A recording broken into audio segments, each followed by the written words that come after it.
guys. Sorry, a little late intro right here. It is January 18th. It is 8:35, a little early. We're still figuring out how we're going to do this with my semester because I originally had signed up that this wasn't going to be a problem, but Murphy's Law professor changes the class time, and now I am having a morning class, which I wasn't supposed to, plus work and all that stuff. But here we are. We got a few things that we wanted to talk to you guys about today. Henry's already here. Let me put my headphones on. What we're specifically going to be talking about today is Dallas Mavericks, Brooklyn Nets, just like kind of like a season deep dive of what they've done this year, where they're at. And then besides that, we also have, I believe, just some housekeeping news. Henry, how are you doing today, bud? Bro, I'm Steve Nash. Someone's gonna have to build me a van one of these days. I'm But hurting. I told Steve, not Steve Nash, I told Henry about Steve Nash because Henry said it was he has, what is it called? Scalia? Little sciatica flare up. Sciatica. And from my basketball knowledge, Steve Nash suffered from sciatica. It's where like one of your discs slips basically. This is your spine and one of your discs just kind of like slips under, like it just bulges basically. And from my understanding was Steve Nash had really bad sciatica, and by the end of his career, they had to like create a specialized band so he could be like moved between games because he does not sit laying down. He lays down in a car. He doesn't sit straight up. So Henry's over here needing a new mode of transportation. Do you think Other it than could, that, your back could huh? be from playing outside from yesterday playing? I mean, dude, I think it's posture related and just like I have a posture corrector in my room somewhere. I throw all like when I'm working a lot, dude. Back when I was in college, like me and Nikki would hit 8 12-hour library shifts, like just to study, especially during COVID. And I bought a posture corrector because I hated the feeling of like being hunched over all day, like over my laptop because we'd be in the library for so long. So I bought a posture corrector that would like keep like pushes your shoulders back and like has like a back thing like to keep your back like pressed forward. It's pretty nice. fuck. Okay, maybe I'm down to try it. I feel like I gotta find it. It's in am a box. okay. I feel like I'm capable, obviously, of correcting my own posture It, without it. it And it's when you're nice. Well, okay, the whole thing with the posture corrector, you're not so. I used to wear it during car rides. You're not supposed to wear it for more than 2 hours because what it's supposed to do is train you. So you take right, it then you don't want to crutch your body to need help to be in its proper position. exactly. Then you're not actually training the muscles. But yeah, that Yeah. makes sense. Well, what I do is I would wear it like nonstop for 2 days, like just 24 hours, like 48 hours, like take it off for sleep, obviously.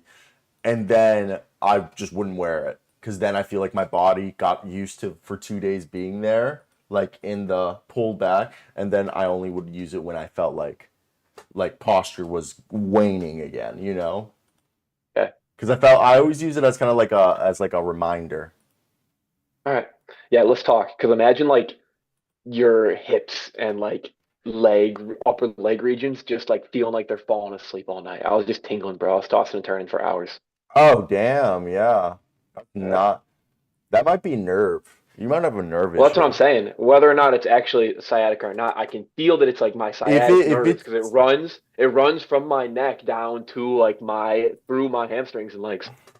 yeah, dude, if that's really the case, I would, if you keep having that, that might be a doctor appointment that you're gonna have to like look into because if you're starting to feel numbness or like kind of like ants in your nerves, then that means you might have a disc pressing against your spinal nerves, and that can cause irritation, a whole plethora of issues that like it's I know it's money that you'd Yeah. have to spend, but it's probably in your best interest to get it diagnosed and figure out a way to alleviation because further complications down the road. I mean, we saw like that's some Yeah. we're seeing like Bradley Beal. I'm sorry to bring your basketball into this. Bradley Beal's had nerve irritation for what like the first 3 months of the season, and then Yeah. Ben Simmons is struggling with back issues still. Yeah. We'll see. I'd say this happens very occasionally throughout the past 8 years. So we'll Really, just see if it lasts more than a few days, which it never does, then I'll be concerned. that's wild that you've had this just regularly happen. Why very occasionally. I'd say over that span it's probably happened easily single digit times. Damn. Yeah, Like did you ever suffer like a bad accident? I once had a scary trampoline incident, but that's the only time I've ever felt like my back truly did something crazy. But even then, I was okay. Yeah, no idea. No idea that one. Because my friend who has back issues, like my friend Drew that I was telling you about, who lives an hour north of us or 2 hours north of us, he got into a really bad ski accident sophomore year of high school. Like nothing requiring surgery, but to this day, like if we play sports, do anything physically active wise, we have to get back and not get back. When we get back, he has like all these like massage and roll things that like it's like a cylinder with bumps on it, and he'll like go on the floor and like roll out his back and like do all these stretches because he's like his like back will lock up if he doesn't do it because I think he did a jump on a skiing and he just you know what I mean, his back. Yeah, yeah, And yeah. I'm so athletically unencumbered that I think I'm okay, and like I'm extremely active, but I think I do have nerves that are susceptible to flaring up for some reason. So I probably will get it checked out at some point in my life. yeah, probably just an MRI you need, Yeah. let's be honest. All right, let's start these Dallas Mavericks. And the Dallas Mavericks currently they lost last night to the Los Angeles Lakers 127 to 110. No Kyrie, who's been on an absolute tear. They are the 11th best offensive rating at 118. Their defensive rating is 116.9, which is weird because at times Dallas's defense has been actually like something they've been really good at this year, and then at other times it falls through the cliff. They're 36% from three, which is 15th in the league, which is insane to think about. That shooting 36% as a whole from a team is now middle tier in the league. Absurd to think about that, as the best teams are shooting just under 40%, and the worst teams are shooting just just around 34. So wild to think that our 3-point percentage has gone up too. They are seventh in the Western Conference currently. They are actually tied for the sixth. They're a game behind the fifth seed. Luka Doncic is stat leader for everything except defensive stats. Now, this is a team that, if you look at here, they suck at rebounding the ball. They're not moving the ball. They don't have great perimeter D, and they're not protecting the rim is something that you can check right now. And they're actually not having the best free throw year either. So, but their calling card is they don't turn the ball over. They freaking put 3-point shots like nobody's business. They attempt some of the top 10 most field goals per game, top 10 scoring offense. They don't foul, don't turn over, but they can't protect the rim. They can't rebound on either side of the ball, and they don't move the ball that well. So right here, you got yourself Luka Doncic and Kyrie carrying the scoring load with Tim Hardaway Jr. kind of having a resurgent year. Derrick Jones Jr. figuring out how to be a 3-point shooter. Basically, Derrick Jones Jr. is giving you the stats that Grant Williams was supposed to give you. You thought Has it. stolen Grant Williams' job. Yeah, basically, yeah, yeah. Like I thought about that last night. I was like, holy fuck, what Derrick Jones Jr. is doing is what Grant Williams was supposed to fucking be doing for the Mavs. No, Grant's been fine. He's just not worth the money you're fucking paying him. When you're paying Derrick Jones Jr., I think the vet min. Josh Green's also another guy who kind of got pushed out the line. He's playing, but his impact has he been hurt? His impact hasn't been where He what he was hurt, extended absence. I think he's ramping up into a pretty normal role by his standards. price standards. I feel like last year was just a like wasn't a breakout year, but made it feel like this year would have been the breakout year where but it would have been he would become a 15 points per game scorer. See, 9.1. Like he was just Yeah, way better last year. he's averaging 10, 4, and 3 on 43% shooting from deep over his last 6 games. Yeah.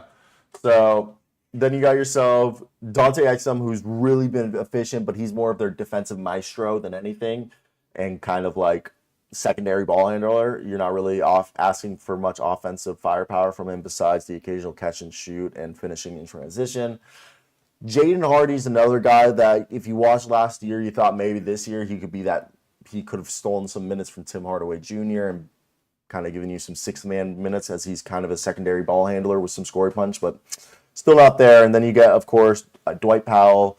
And it's crazy to think about Seth Curry's just not getting any run this year. And Dwight Powell, and then basically Maxi Kleber's washed. Just know that they're probably shopping Maxi Kleber and Rashawn Holmes. And yeah, that's basically it. What's your thoughts when you look at this team? Yeah, I mean they're bringing the juice offensively. They are forcing some turnovers defensively, which can plug some holes. They are the second Um, best turnover team, like forcing turnovers in the league. You see that? But they get blocked the most. Do you see that? that's interesting if they're not getting to the rim at all. They Or have if they're getting to the rim at such a low frequency. 12th in free throw attempts, and they get the most block shots. Do you see this? They're being Oh, they get the most blocked. You're saying they no, get the most, or they no. have the most blocked? Okay, they average 4.5 blocks as a team, which is 25th. They're the fifth worst rim protection team in the league, according to in terms of blocks. But their opponents are averaging the most blocks per game against them in the league, meaning that when a team plays the Mavericks, they're getting at least 4 blocks as a team a game, and the Mavericks are only getting to the free throw line just under 24 times a game, which is 18th best in, I mean, not 18th best, 12th best in the league, 18th worst in the league. Do you see what I'm saying? Yeah. So it means that they can't finish. Can you search what they're on cleaning the glass or fucking, I'm blanking on Synergy? What is the team's, Rim finishing? rim finishing, efficiency level or 2 point field goal percentage? Rim finishing is 63.2%, which is top 5 in the Top? league. Really? Yeah, it's top 5. They're 5th in the league. Wow. How many attempts are they taking? Most in the league? Maybe that's Fewest. what? Wait, so I'm so confused. And why are teams blocking the shit out them? Maybe that's I mean, not. you're talking a pretty small number. I'm not sure if that can really correlate to their overall Well, teams rim opponents figures. opponent rank is first in the league for blocks per game, and then also Well, opponent rate or opponent total blocks? opponent rate. Block rate? Opponent. All right. So the opponent rank here. I'll just show you. Look on the screen right now. It's okay. So opponent rank is first. Their net's plus 0.6. Their net ranks 11th. Right, that just means, all right, but I'm interpreting that as they're being blocked for 3.9 times per game. Yeah, about four. Opposing teams basically are having a block party every game against the Mavs. And I know that doesn't equate to at the rim shots because it could just be 3 pointers getting blocked, you know? Yeah, twos, whatever. But Twos. also, like, if they are going to be towards the top of the league in possessions, they're going to have slightly larger number of everything. Are they at the top of the league in possessions? I'd assume they are. What's their pace? My fault. I thought we had talked about their pace already. It's kind of No. why I dropped it. Yeah, no, we didn't talk about pace. Which is interesting though, because typically they've been one of the slowest teams in the league with Luka, and now they are 9th. Interesting. So that's been a huge change of Kyrie being the offense for a full season. It's weird Is that they're running. I'm very surprised that they are the second best 3 point shooting team in the league when they are so bad at rebounding. Typically, the teams that are the best 3 point shooting You're team. talking. Oh, you actually mean 3-point shooting? Or are we talking about rim finishing still? Well, I'm going to circle back on the rim finishing, and Okay. this is all going to correlate. So basically, the way I see this is, you see right here, 3 point percentage and 3 point made. Just look at 3 point mades and 3 point attempts. They're second in the league. And typically, a team that's a top 3 point attempting team is a top rebounding team because second chance opportunities, kickouts, and all that. You just have like a Steven Adams, Clint Capella type guy just fucking absorbing boards, which I mean, your leading rebounder is Luka Doncic, okay? And my whole thought process here is, okay, like you said, pace probably leading to more. They're having a higher pace is leading to more 3 point possessions. But I thought because their rebounding is so terrible that they just weren't going to have good rim finishing. And you said they're in the top of the league on how many attempts they're taking at the rim? Yeah, I mean they're the most efficient team in the league at shooting at the rim, damn near. If you remove garbage time stats, they're hitting 71% of their shots at the rim, which is crazy. That is fucking crazy. But And they're last in getting there. what's their opponent's rim field goal percentage?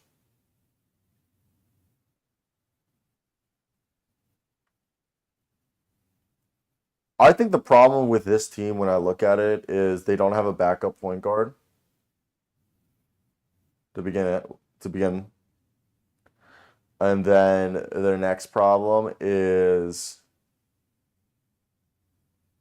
I think the offense is just or not the offense off the bench. I think they could like Daniel Tice or a guy of that vein would help them tremendously. Like if Christian Coloco, They're Oh, sorry, what? keep going. Go, no I'm go. saying they're giving up bucket. They're giving up buckets at the rim, the fourth worst at 64.5%. Yeah, so they're probably a god awful every time Mr. Derek Lively leaves, and they can't play Derek Lively all game. What would you do to fix this team if you had an idea?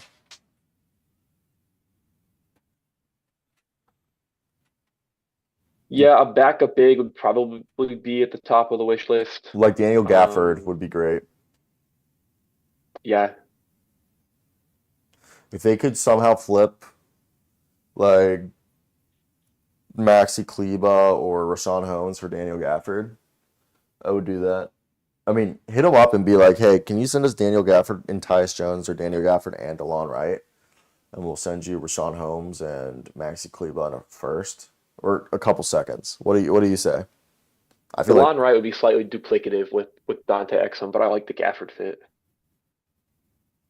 and he'd potentially get you an extra I don't guard in that know. case. Dante's more of a wing who guards guards. On offense, Dante Exum is like a swing man. He's a 2-3. But how often are you going to play Dante and DeLon Wright together? That's true. That's true. I mean, unless you want to go out and get like Monte Morris or Tyus Jones.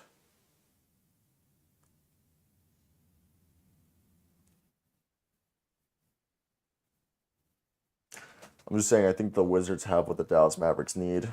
I'm not gonna sit here and be one of those guys that I think their two-headed dragon of Kyrie and Luka is good enough to win a championship.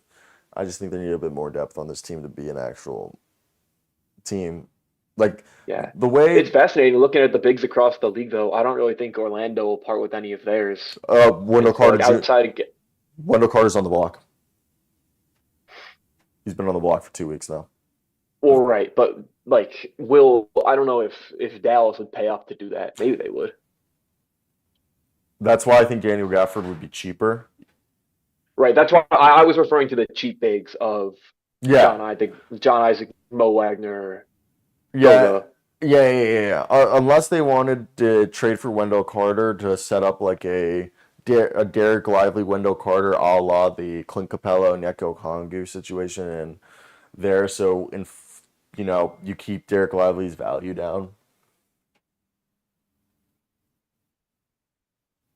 I mean, Derek Lively is so good. I think that their numbers will get better when now that he is back and healthy, and he'll probably step into a larger role as the season goes on, which is a lot of pressure to expect of him down the stretch. But he's been a huge performer for them.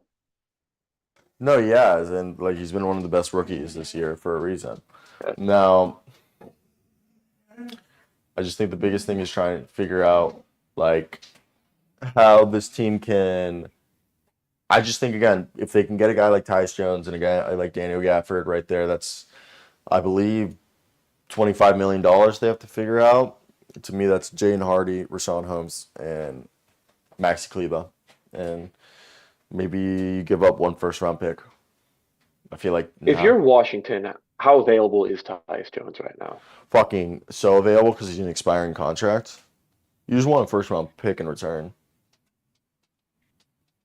But don't you need, to a certain extent, don't you want to like have you have to run an offense if you're Washington. Like he's a big part of like developing other people on this team, I feel like. We talked about this last night. The lineup with the most possessions in the league is Tyus Jones, Jordan Poole, Kyle Kuzma, Denny Avdia, and Daniel Rafford, and it is in the 38th percentile. Well, I'm not saying they don't suck, but I'm saying he's important to them not being like awful.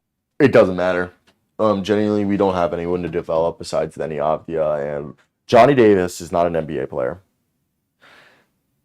Bilal Coulibaly, You're yeah. Bilal Coulibaly is OG Anunoby 2.0, which like he's fine. The thing is like I don't really think this year's going to do much for Bilal Koulibaly development wise, even if he had a point guard or not. I I don't think it doesn't matter. Tyus Jones is not re-signing with the Washington Wizards. He's going to free agency. There are a bunch of teams that need a backup point guard or a starting point guard for that matter, and they know they can cash in on that. They don't want any veterans on that team. Also, yeah, they just need to flip that roster, and they know that. You're just trying to sell them to the highest bidder. But yeah, Tyus isn't staying, and Tyus knows he isn't staying. He does want a starting role somewhere though, which makes it interesting. Like he's a rental to a lot of the teams that could use him down the stretch right now. Yes and no. First off, if I'm Dallas, I think the easiest move for Dallas is Kelly Hayes and Isaiah Stewart. That would solve two problems. A defensive pass first point guard to come off the bench. Yes, it would screw up Dante Exum, but you would resign him to a mid-level annual exception type deal. Probably like You could let him walk even. I don't like the Stu fit. and Stu with Lively as the future, but for me the whole thing is when you look at a guy like Tyus Jones, I think yeah, he wants a starting role, but if he gets traded to a team that wins an NBA championship and he's playing like 20, 25 minutes a night and he probably is going to be like, yeah, you know what? I wanted to start a role, but this ring fits real nice, you know? Yep, I'll buy that. So I think that's all But he will circumstantial. still be testing free agency for sure, as you mentioned, which does effectively make him a rental. Yes, it does make him a rental, and it depends on where he's going to end up. Yeah, I But think yeah, if you're Dallas and you really love Tyus Jones, you'd certainly be like, hey, we'll pay you and we're gonna be really good. And it, like whatever. Like hypothetically, he would probably accept the bench role then. exactly, and I think Dallas is Dallas is one of those teams that I believe doesn't need much of an upgrade firepower wise to gotta it's what do you call Dallas? Sorry, Jackson texting threw me off, but the Nets having I thought I switched myself over. Not the Nets, the Mavericks having a guy like Tyus Jones and Daniel Gafford, or the other example I gave, maybe Monte Morris and Isaiah Stewart, or Kelly Hayes and Isaiah Stewart. I think them being able to get a backup point guard who can facilitate the offense and create for others while also being able to shoot a little bit would help them. And getting a center who's equally as good at the same skills or usable skills like Derek Lively would really put this team over and make them actual true contenders, even though they don't have, a bunch of star power outside of Kyrie and Luka. Thoughts? Agreed. I don't know. I agree that those are the only holes really that like are holding them back right now. Could they use like a star wing in the future? For sure. But I also think if they stagger Kyrie and Lucas so much that they're okay in the backcourt. They do a good job of staggering Luka and Kyrie. Always one of them's on the floor, which is huge. Yeah. Yeah. So I agree. The Mavs they've got a good thing going. I grab something real quick before we continue. I just gotta grab something out the fridge. But let me know your thoughts right now. What would you do if you're Dallas?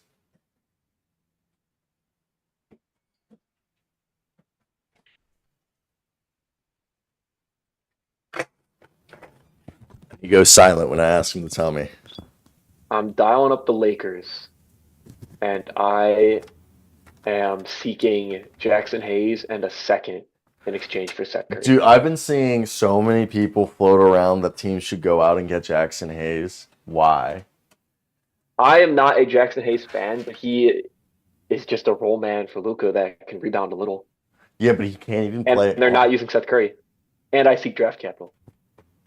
Yeah, but I don't even see if he can't play on the goddamn Los Angeles Lakers. What makes you think that he can play on the Dallas Mavericks? Which I'm just acquiring a body. I don't foresee Dallas making a large move. okay, that makes sense if that's how you feel. Brooklyn.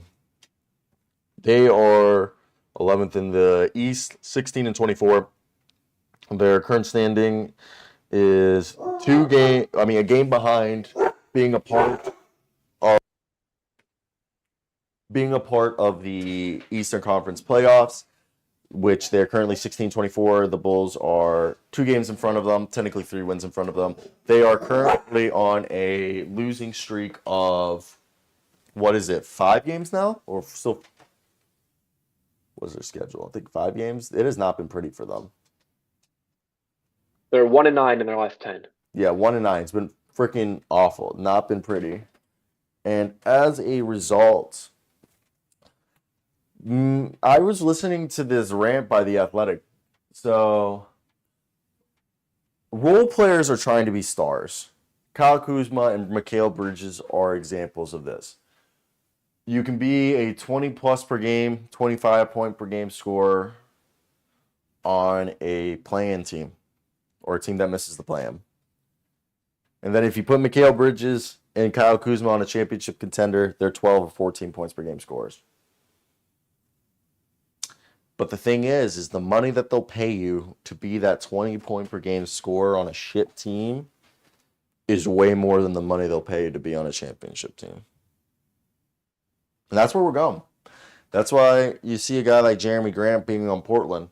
You know, Jeremy Grant, when he left for the Pistons, he got the Nuggets matched the Pistons offer. And he didn't want to go to the Pistons because he wanted to be he didn't want to stay with the Nuggets because he wanted to be his own man. Now, for me, when we look at the Brooklyn Nets, I think I like Mikal Bridges, but he's a 3, maybe a 2 on a championship team. And Spencer Dinwiddie has the worst field goal percentage in the NBA. I think there's some problems here. I don't think Jacque Vaughn's a bad coach. I like Jacque Vaughn. I know a lot of people don't like Jacque Vaughn necessarily, but this team is just middle of the pack, maybe even below middle of the pack. And I know it's a weird year because the roster makes no sense. And I also have this weird fear that D'Angelo Russell's going to end up a Nets again. Thoughts, Henry? Yeah, I mean, you're seeing Mikal have to do it out of necessity to a certain extent. The whole roster has had some shooting regression. Cam Johnson sucks. I thought he was way better. I mean, he's just not an advantage creator in my mind. Yeah, but dude, he had that 4-game sample size where we thought he was legitimately a 20-point per game scorer. He's never been an advantage creator, though. Yeah. You know, I like Cam Johnson for what he is. He can get hot shooting, but I guess that's what he brings to the table. I mean, it goes back to my argument. Was it with you that I was talking about this during the playoffs? If the Nuggets replace Michael Porter Jr. with Cam Johnson, there would be no drop off. If anything, you'd maybe have a more consistent and efficient player and cheaper. Probably get a little better defender. Yeah, it'd probably be an upgrade, and it'd be cheaper. Because let's be honest, no offense to the Nuggets, but they paid for the partially paid potential, the potential of Michael Porter Jr. You know what I mean? Yeah, I will say the one thing about him is he can self-create a little. No, I think as he gets older, we realize it's not as good as, or he's lost the athleticism to do that. Yeah, but he's just slightly more enabled because of his size. They're like the same height, dude. No, Michael Porter's like 6'10". Yeah, Cam Johnson's 6'9". Maybe on Brooklyn Media Day. I don't know about that. Cam Johnson's 6'9". I'm like dead ass. I know this because without shoes, Cam Johnson scouting report on Hoops Hype says 6'8" here. Combine, he came in with shoes 6'8.5", 6'10" wingspan. He's an inch and a half shorter. It's moderately comparable, but Porter's game is slightly more conducive to. I'm gonna self-create in the mid range. I can do my own thing. Yeah, but I feel like that's just not useful for the Denver Nuggets at all. They don't want that. They rather have Cam Johnson because then I guess when someone gets hurt, that's good for the Nuggets that they have Michael Porter Jr. do that. But Yeah, sometimes, it's just valuable as a trait of his player archetype. yeah. Well, like my whole thing going back is that like as mm, I think okay with this roster, my biggest gripe is when we look at the first off, don't even know what Ben Simmons is, so we're just not even going to talk about him. But Lonnie Walker having probably the most underrated six man of the year campaign in the league. No one's talking He about that. is for sure. Like no one's talking about it. Should win six man of the year, getting no respect because he's on this team. Like look how efficient he is. Fucking insane. Basically would be a 20-point plus per game score if he's starting. I think I don't know what Cam Thomas is. I think he's just not a winning player, or he's just the sixth man that they want to start. I don't know. But he wants to be a starter, he says. I don't know why they keep playing Spencer Dinwiddie. I think Nick Claxton's another guy like Cam Thomas that, like, how much do they really impact winning? I was looking into that this morning, and Claxton is protecting the paint at a pretty high level right now. He is. Yeah. My whole thing is like, okay, there's a lot of guys on this team that are really good next to stars. But the problem is there's no star on this team. Like I love Royce O'Neal on a team like the Clippers, Nuggets, even the Cavaliers. I would love Royce O'Neal or Dorian Finney-Smith on any of those teams. But them playing fucking 30 minutes a night almost for the Nets isn't what it should be. Dennis Smith is fucking fantastic.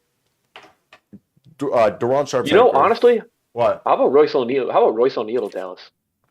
Love him. I like that. He'd really help the rebounding issue as well. He's a good rebounder.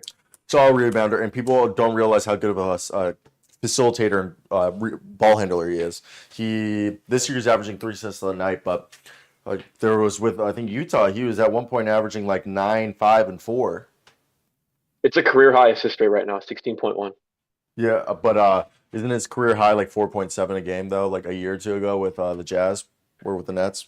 Well, sure, but assist rate is going to tell you on what percent of. No, of course. But I was just saying he's gone up to like 5 assists a game for a season before. Like he's actually like a secondary facilitator. Like he can run an offense somewhat. You're saying that here's proof that he has done it at volume. Yes. Yeah. For a full season's worth. Yeah, no, I love Royce O'Neal. I mean, another team is Atlanta that would love Royce, but I've always been a big Royce guy. The one thing with Royce is people are always going to look at his field goal percentage, but then they realize that he only takes like 6.5 shots a game, and 5.5 of those shots are 3-pointers. He like takes 90% of his shots from 3. Does not shoot at the rim ever. Guards 2s, 3s, and 4s. I fucking love Royce O'Neal. I'm like part of the. I should be the president of the Royce O'Neal fan club. Long time Royce O'Neal fan. Long time. Like when hashtag get him to Dallas. I do like him to Dallas, but I wonder how much the Nets are going to do a deal with Dallas a year later. Yeah, just depends. Could mean a good business relationship. Yeah. My whole thing with the Nets is they're a team that should sell a lot of their guys. Like I don't think you should re-sign Claxton and sell him. I don't think you should keep Dinwiddie. Send him to Atlanta. Dorian Finney-Smith, Royce O'Neal, send him away. I think Jalen Wilson needs to get some minutes. Agreed. It's insane what he's doing in the G. But what Deron Sharp is doing has been really, really good this season. Yeah, is he back from injury? I don't think so, actually. Deron Sharp kind of reminds me of Wendell Carter without the 3-point shot. No, he's about a week away. Do you agree with that? Deron Sharp has Wendell Carter vibes without the 3-point shot. I mean, Deron Sharp is one of the best rebounders in the league. Oh yeah. I brought this up a week or two ago when I told you guys he's playing 16 minutes a night and averaging like Andre Drummond numbers. Where I think I told you guys per 36 he's averaging 15 and 15, some shit like that. Absurd. Yeah, those two are in a tier of their own. Yeah, yeah. And Omar Year 7's in there too. When he plays that, you can't tell me that I'm wrong in that. Omar Year 7 when he was the Heat 2 years ago and 20 minutes a night averaged 7 and 7. That was a great fantasy run. I remember that. insane fantasy run. You remember when he started for 2 weeks and averaged like 11 And a and double 11? double. Yeah. Yeah, he averaged a double double for like the 11 games he started or whatever it was because Bam got hurt. Fucking great run. And then his ankle, right? Ankle. He had like the same ankle problem Zach Collins had last year. Hmm. That's why the Heat moved on from him. And I think he's on the Jazz roster, just never playing really. Yeah, he got some brief run earlier in the year, but they have just too many people. Yeah, if he doesn't break into a rotation by next season, I don't even know if he makes the next season. He's probably getting called from, Fenerbahce or somebody offering him like 5 times the money to Yeah. go to Turkey. Because, like, dude, that guy, he'll go to Turkey and win MVP first season. Like, not even kidding. I'll have to Omer, watch for that on the books.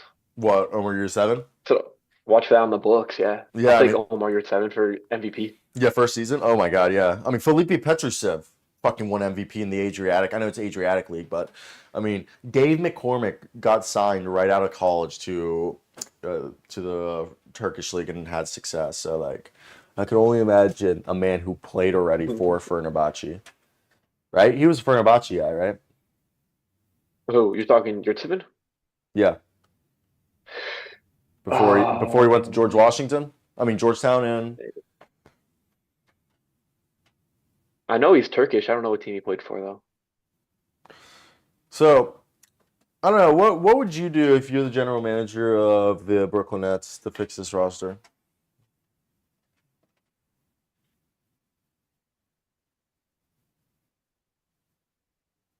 You thinking about this? No, I'm just sitting in silence. Yes, I'm thinking about it. I I mean I'm definitely trying the Claxton thing is tough.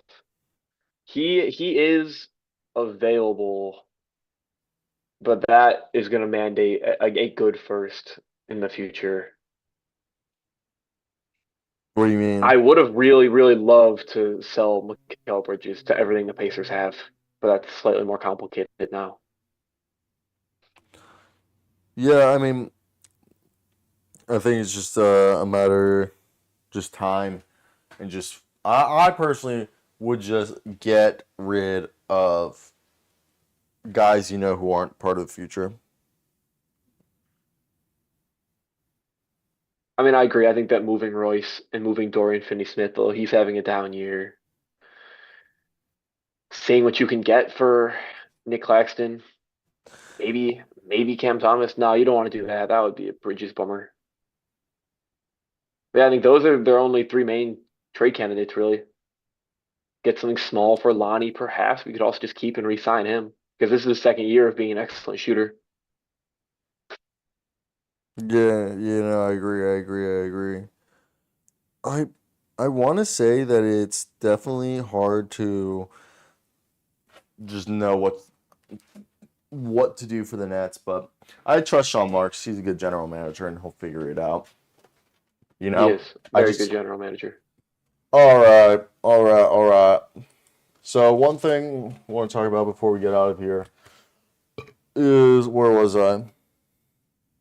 I was looking something up. First off, fuck everybody and like the reaction to Josh Giddey's case being closed yesterday.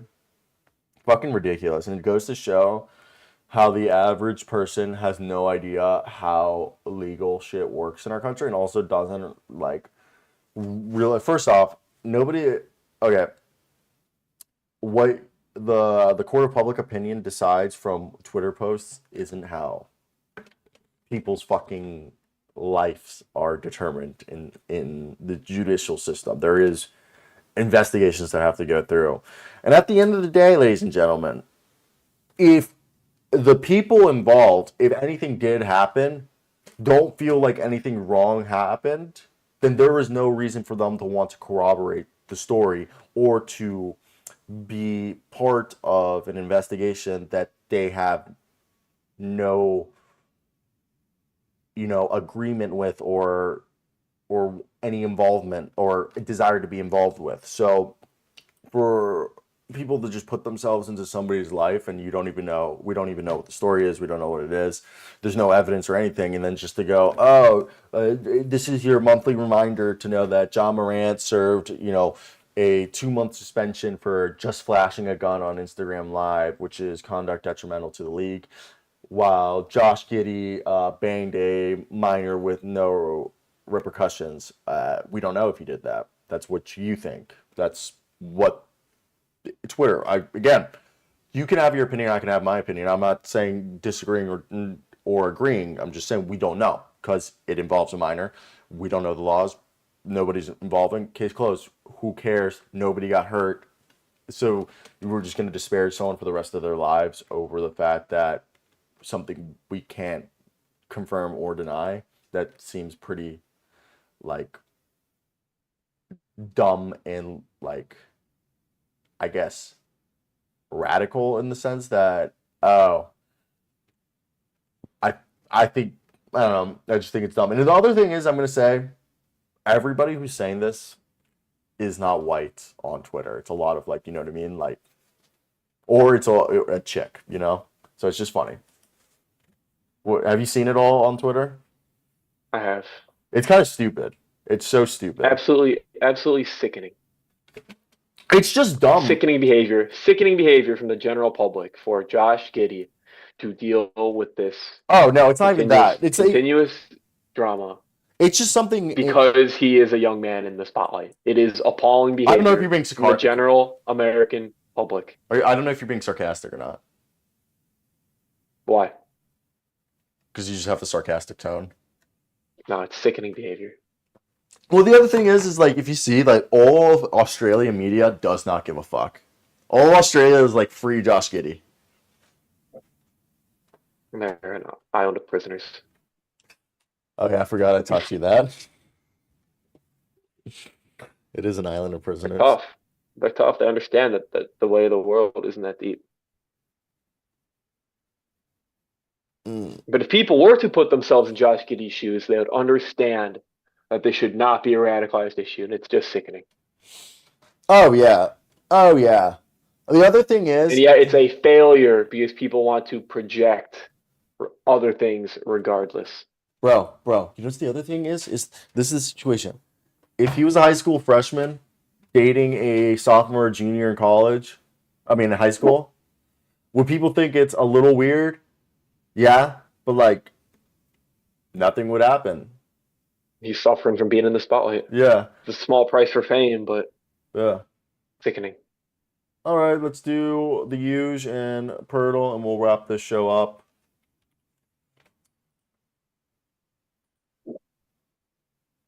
No, that's Max Strus. Malcolm. That's pretty lopsided hair. It is. That's the only reason I knew that. It's got like the lopus hair. All right, bub. I'm gonna head out. Go live. Hope you guys did enjoy. Cheers. Till next time. Learn a lot.